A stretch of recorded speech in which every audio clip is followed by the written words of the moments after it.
communicate all over the ice, hit the net, crash and bang. Right? Once we start doing that, you guys will start seeing pucks go in a lot more. Oh, they communicated, they crashed and banged, and yeah, they hit the net pretty much all game long.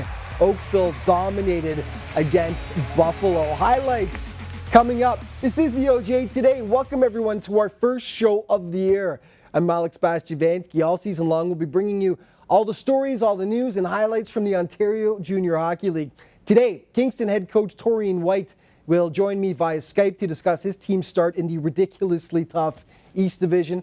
Plus, we'll have tons of game highlights for you. But since it's our first show, let's catch up on what transpired last year and the excitement to come this season. And this may just be the most exciting year in the history of the OJHL. And that's not just hyperbole. With Trenton hosting the Dudley Hewitt Cup and Cobourg hosting the National Championship Royal Bank Cup this coming May, all eyes will certainly be on the OJ.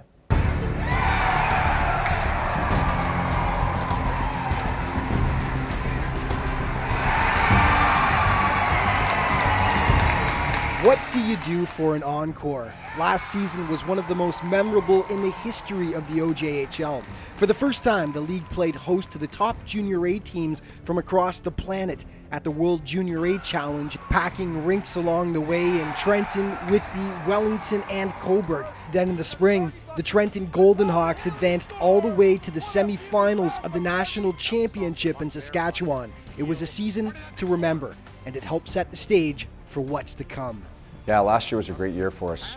It all started out in Buffalo. We had at our showcase almost 200 scouts attended to get a read on the players for the season, and it all accumulated at the end of the year where we had a great best of seven series that went 5 games with Georgetown and Trenton. We saw Trenton come out on top, and then Trenton just had a magical run. They went up to the Dudley, and they took the Dudley undefeated, and then they went into the Royal Bank Cup, and they were a win away from making it to the finals. Last year was a special year. You know, I've been around the game all my life. I'm 74 years old, and those kids were just special last year. They came together off and on the ice, and you know, we never got beat last year. We just ran out of time. That was the saying in that dressing room, and that's the way they felt. And you know, I explained to the kids this year, the boys last year, they looked each other in the eyes and they knew they were there for each other. And they were just a special group. And then this year is going to be fantastic. It's probably one of the most exciting seasons you're ever going to see in the OJHL. Very rarely does a league get to host both a national and a regional championship. So the very first championships we're going to be holding is the defending champions, Trenton Golden Hawks, to be hosting the Dudley Hewitt Cup, which ticket sales already are starting to go through the roof. So if people want tickets, you got to get down there and get them soon. We are very, very excited to be hosting the Dudley. The town has really embraced the boys and the team. And this was one of our goals, was to try to bring something to the town. And going after the Dudley Hewitt was a dream. And we worked very hard, and we were up against some great competition in Oakville and so on. And with the town's backing, we were able to come together and win the right to host the Dudley. And we're really, really excited about it.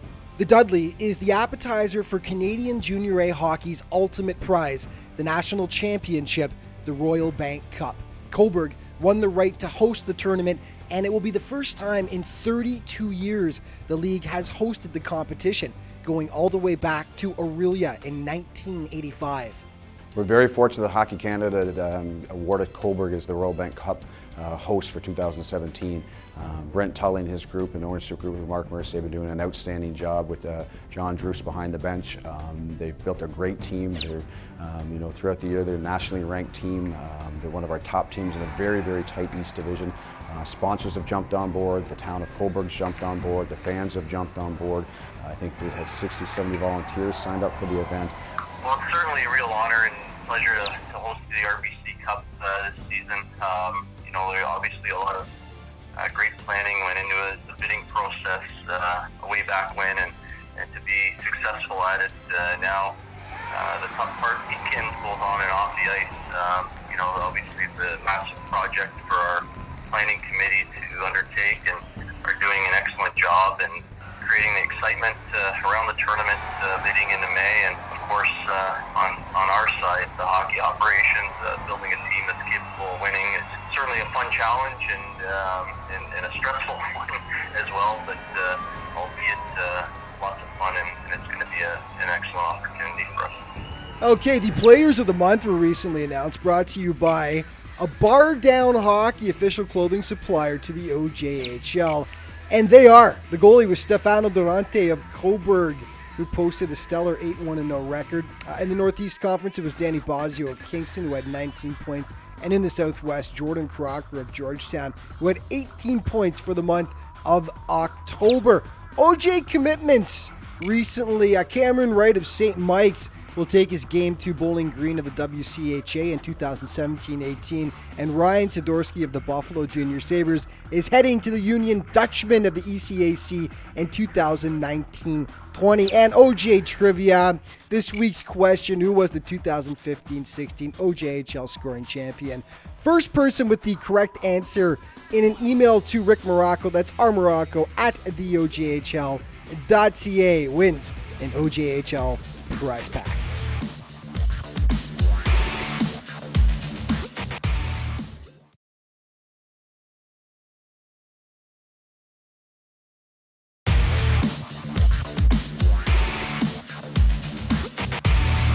Welcome back to the OJ Today. Well, despite losing 3 of its star players in the offseason, Oakville has been a force thus far in the campaign. They've been laying the smackdown on pretty much everyone they faced so far, racking up 86 goals in the process. Now, that's second most in the entire Western Conference. Last Friday, Buffalo was the latest squad to succumb to the Blades' relentless offensive attack. OJ highlights now, brought to you by Jostens, official championship ring supplier to the OJHL.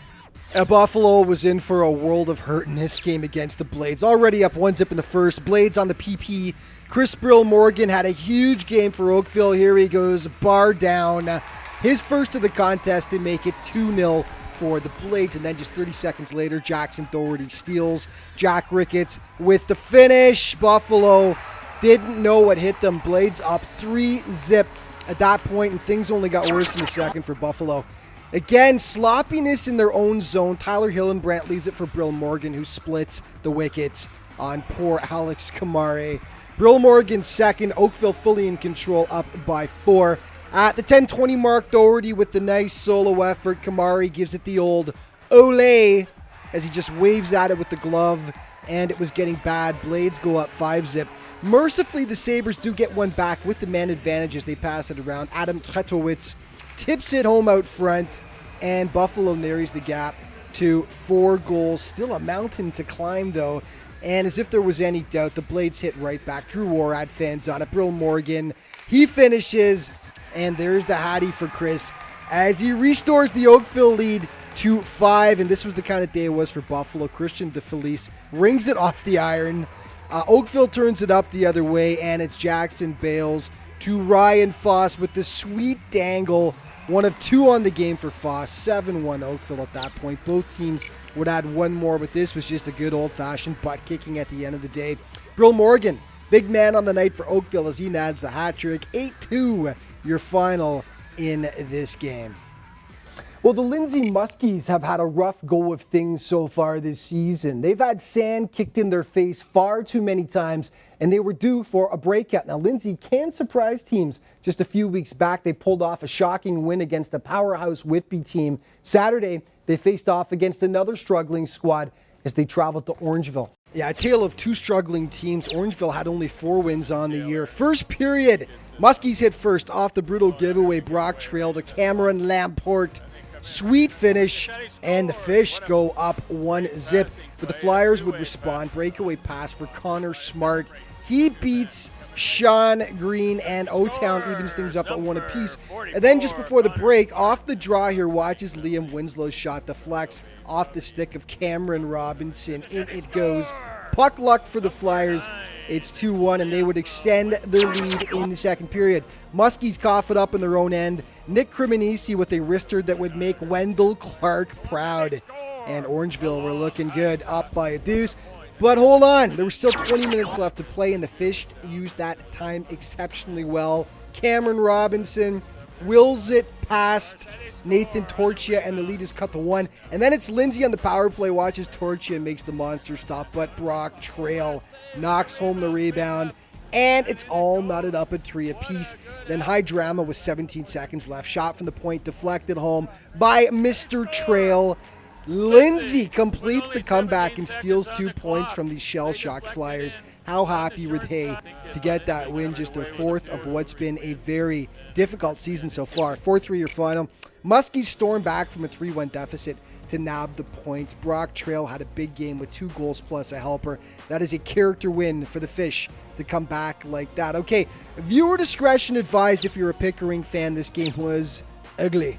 Nice moment before the game, though, as David Allen's longtime Whitby Fury volunteer and Legion member does drop the ceremonial puck. Very good. Poor Spiros Koskinos was under fire all game for Pickering, but he comes up with one of the stops of the week to rob Tiger McDonald, flashing the leather. And Pickering actually would draw first blood with the man advantage. Anthony Stavro squeaks it past Austin Kane, and the Panthers were up 1-0. But it was all Whitby after that. Tied 1-1. Now Scott Curtin cleans up the garbage out front, and it's 2-1 Fury. All Whitby in the second frame. 7:19 in. McDonald burns his former teammate this time as he puts it past Koskanos to make it 3-1. Then a landmark moment. Patty DeMaio snipes it home. That is his first career OJ goal, and that would be why him and his teammates have big smiles on their faces. Congrats, Patrick. It's 4-1 Whitby. Before the break, it's Ryan Heaps charging in for his 13th tally of the season. In just 21 games, that man is on fire, and that would make it 5-1 Whitby. 9-2 your final. Pickering has been porous this season. 106 goals allowed through 21 games. The powerful Fury certainly took advantage. Okay, Aurora Markham up next. Joe Montezano, take it away, buddy. Slip shot! Rebound score! Kyle Berry! I can safely say there is no play-by-play man in North America that gets as excited as Joe. Late in the first, though, Markham squares it. Lane McKay up front makes it 1-1. Second frame now. Scramble in the Royals' crease. Carmine Alberga somehow gets this to go. And it's 2-1 Tigers. And then just 40 seconds later, Mel Malconian going the opposite direction floats it home. 3-1 Aurora. Who would have thunk it? Third period now. One more for Aurora as Eric Holland tips it in out front. Tigers win. Tigers win. It's not exactly a Trump-Clinton upset, but close.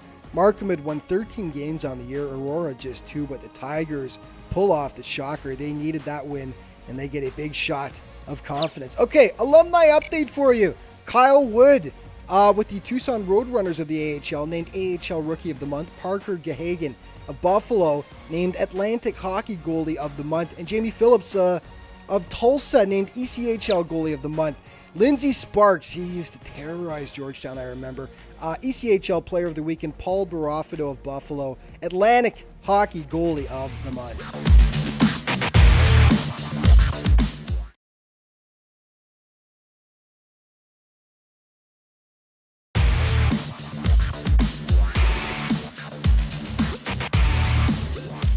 Welcome back to the OJ today, and now joined by the head coach of the Kingston Voyageurs, Mr. Taurine White. To, how you doing, buddy? I'm good, Al.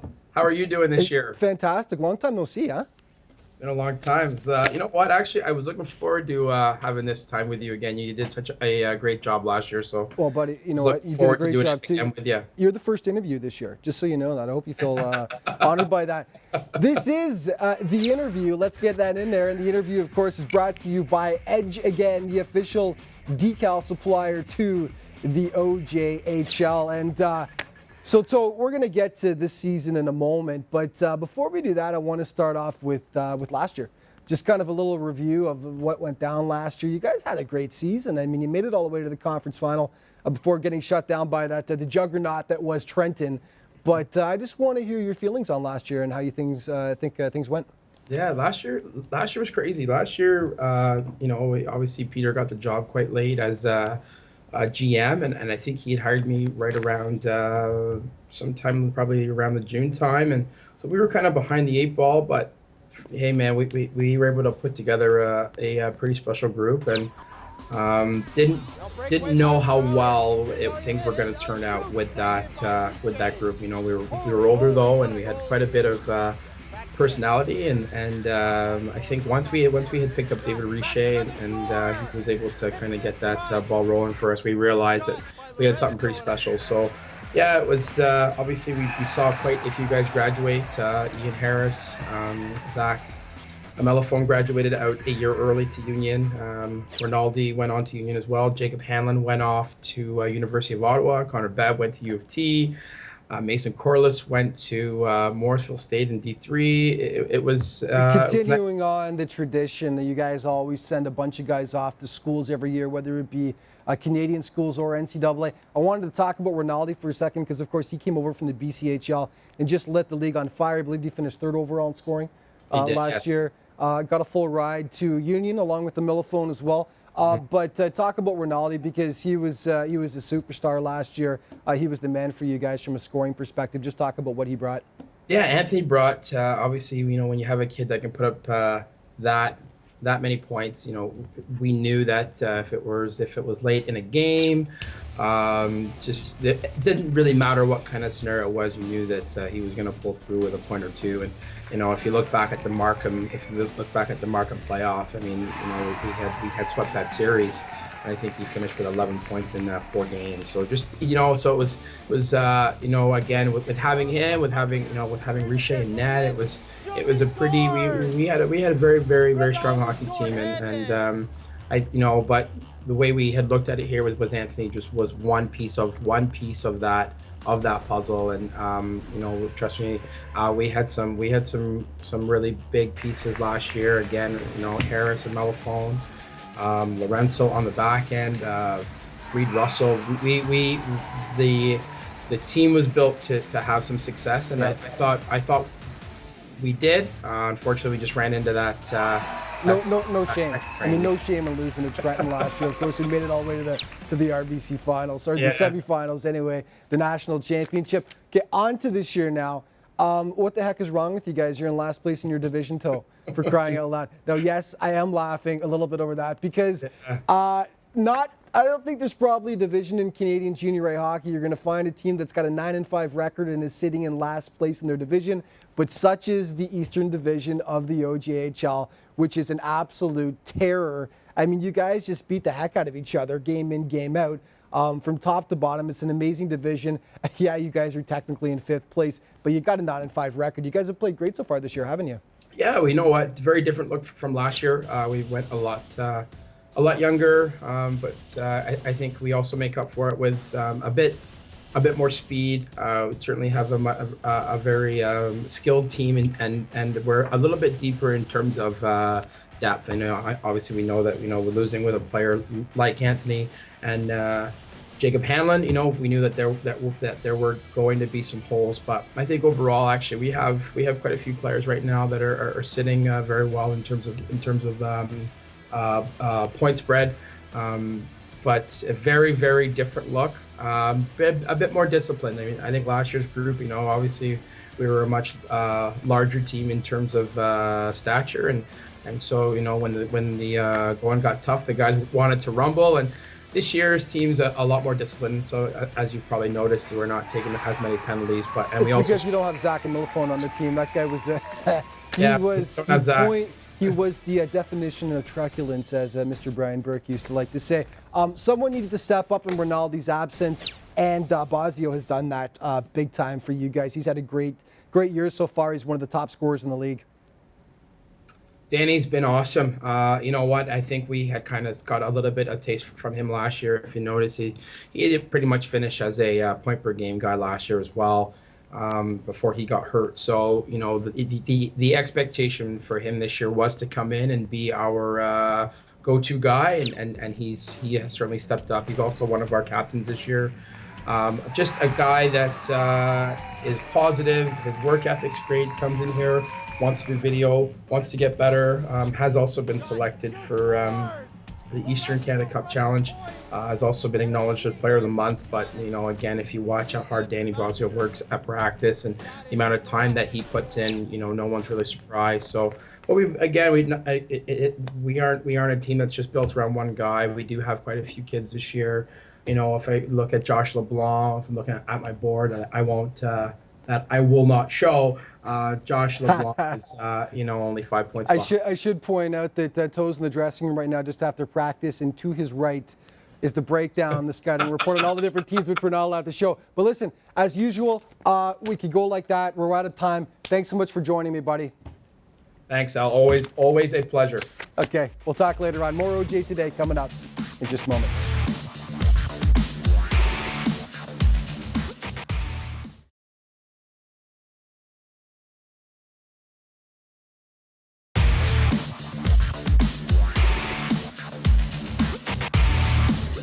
Welcome back to the OJ Today. Well, the Stouffville Spirit entered this season with a burr under the saddle, so to speak. And the Spirit missed out on the playoffs by a point. Just one single point last year. Well, this time around, Stouffville is intent on putting any question of their playoff viability to bed early. The Spirit have been lights out so far in 2016 and have shot to the top of the North Division standings. Last weekend, they hosted struggling North York, and once again, they flexed their offensive muscle. North York struggling this year under the 500 mark, and Stouffville was all over them from the get-go. Just a minute 12 in, Tyler Kolba collects, waltzes in, and blows it past Jacob Hutchings. 1-0 for the Spirit. They'd make it 2 before the second period, and then 10:27 in, Thomas Tinmouth finds daylight behind Hutchings and absolutely wires it home to make it 3-0 Spirit. Third frame, Spirit on the power play, Max Novick calling for it, getting it, and one-timing it home to make it 4-0 for Stouffville. Then to complete the rout, it's Tinmouth with his second beauty of the game as he waltzes in and goes bottle hunting. Top shelf where Dad tries to hide the chocolate bars. 5-0 Stouffville, your final. Just a dominant performance by the Spirit. Now, the Spirit always strong at home, and this year no exception as they've lost just once in 9 games on home ice so far. Okay, this was a good one. Georgetown hosting the Junior Canadians. G-Town strikes first with the man advantage. Great puck movement here. Josh Dickinson hits wonderkin Jack Jacome. And last year's Rookie of the Year makes it 1-0 for the Raiders. But the JRC's hit back sloppy by the Raiders on their own end. New acquisition Luke Beamish loses the puck. James Turner says thank you very much. And they're all tied up at 1 apiece. But then, don't blink. Griffin James from the point lowers the boom. One-timer past Andrew Cipollone. Raiders back out front 2-1. Back and forth they go. Canadians on the PP now.